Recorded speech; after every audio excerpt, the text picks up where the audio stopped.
other people treat them like they are. And they all think, oh, well, yeah, I could never do that and I can never be this. You get the TV, it gives you these celebrities and all this idea of what it should be, what you should be to be successful. And you've got to have the white picket fence and the 2.4 kids and the Studebaker. And, you're like, so people have got all these social parameters to measure themselves up to.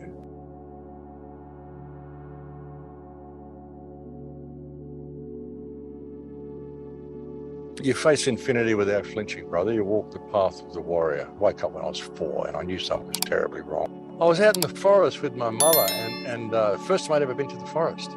And I said, this is incredible up here. Let's come and live here. And she said, well, we can't live here. I said, why not? There's nobody else living here. And she said, well, we don't own the land. I went, own the land?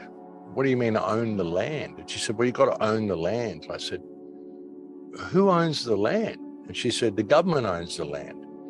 I said, how did they get it? And she said, you'll understand when you get older. I was shocked when I found out that we actually had to pay to put a roof over our head. We actually had to pay money to buy land. You think people thought they could own a part of the earth. I was horrified by the whole thing. So I kind of sat back and I just watched from there. And I thought, this is a madhouse. I'm living in a madhouse. Then when I was 8 years old, I started looking at encyclopedias and I discovered the pyramids and I wanted to know how they built the pyramids. And so I started researching ancient history and stuff when I was 8. So that's been my life. And then when I got to high school, I got kicked out of 4 high schools. And by the time I was halfway through my 3rd year of high school, I just went, I don't want to know about this. So I just started playing guitar, became a musician and lived on the outside of society for most of my life. Because everything that's in the world today has been created by man, whether it's a good thing or a bad thing. Ultimately, it came from the spark of idea in a single mind, in a single consciousness, had this idea, put it into practice, and the whole rest of the world went along with it. Everybody has the possibility of doing that. And, and if people suddenly realize they have value, we could literally change the world in a day. We could change it in 3 seconds if people suddenly decided, I'm not going to tolerate wrong behavior anymore. I'm always going to operate within my moral compass and treat everybody as myself. In Icke, I'm another yourself. I finish every radio show with in Icke, which means I'm another yourself. And they all think, oh, well, yeah, I could never do that and I can never be this. You get the TV, it gives you these celebrities and all this idea of what it should be, what you should be to be successful. And you've got to have the white picket fence and the 2.4 kids and the Studebaker. And, you're like, so people have got all these social parameters to measure themselves up to. And if they don't meet those parameters, I mean, they just don't feel good about themselves. And they're given a completely unrealistic version of what they should be. You should be all that you can possibly be. There's a wonderful quote by Plato that said you should never teach a child through harshness, but you should always observe them so you can find out what the particular genius of each child is. That's what people need to do, is find out what their genius is and be all that they can be to the greatest of their potential. People too often believe themselves to be flawed. I can't do this, and I can't do that, and I'm not this, and I'm not that.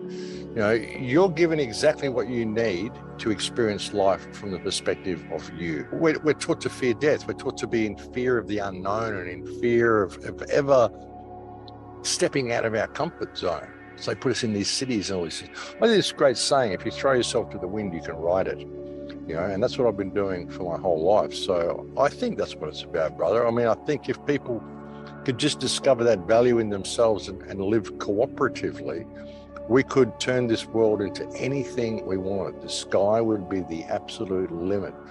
People are too caught up in what they think success should be, and so they never get time to discover themselves. If we had that epiphany, we could change the world in 3 seconds.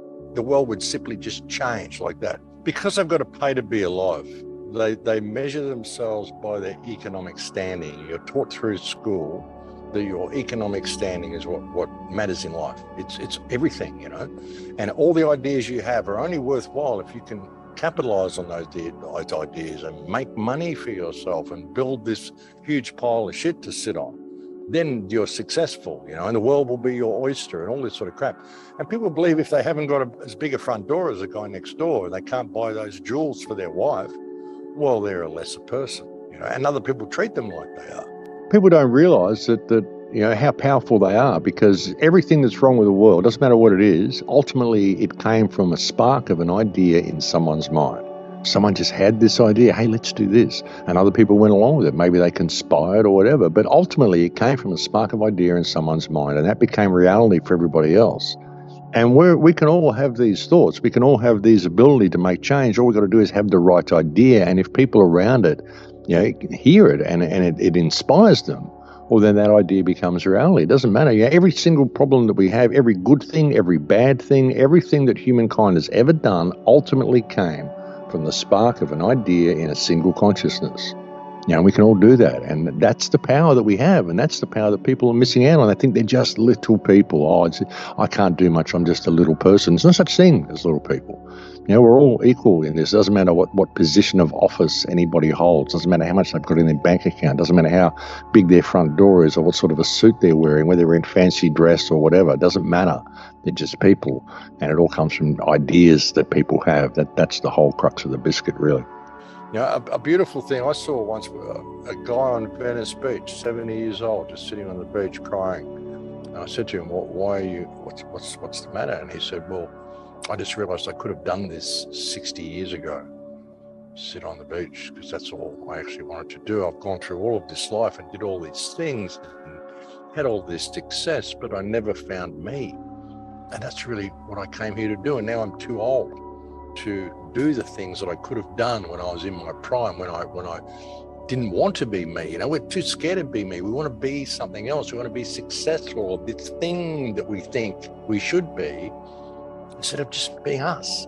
2000, I think. In 2000, I lost pretty well everything. I ended up in a homeless shelter and sweeping floors to pay for my roof over my head, mopping the floor, And I got to that point and I thought, wow, new start. The only place I can go from here is upwards, And then I had a meditation experience in 2008 where I realized that the world is an emotional mirror. There's a conversation going on all the time. You're having a conversation with reality, and you're not aware of it. Reality is speaking to us, and we're speaking to it electromagnetically through the information, our heart space. When I decided it would be a good idea to be a radio host, because that way I'd be able to get the message out to a lot of people, you'd honestly never think a bad thought again, because you would realize just how much it mirrors it back to you. They tried to hijack it and call it the law of attraction. Law of attraction, go for prosperity, money, all that sort of stuff. It's not attraction, it's mirroring. It's the law of emotional mirroring. So when you understand that, you don't have a bad day anymore, brother. You don't, because people have too much stake in the outcome. I have no stake in the outcome of anything that I do. I don't know what's going to happen from now to the next second. So, and like I said, if you throw yourself to the wind, you can ride it, so you face infinity without flinching, the art of being able to face with serenity odds and circumstances that are not included in your calculations. Ride the wind, no stake in the outcome. Realize you are having this emotional conversation all the time. Your brain is a constant instrument that is turning possibility into actuality depending on the emotional input it gets from your heart. So be aware of what you're speaking, and reality will speak back to you.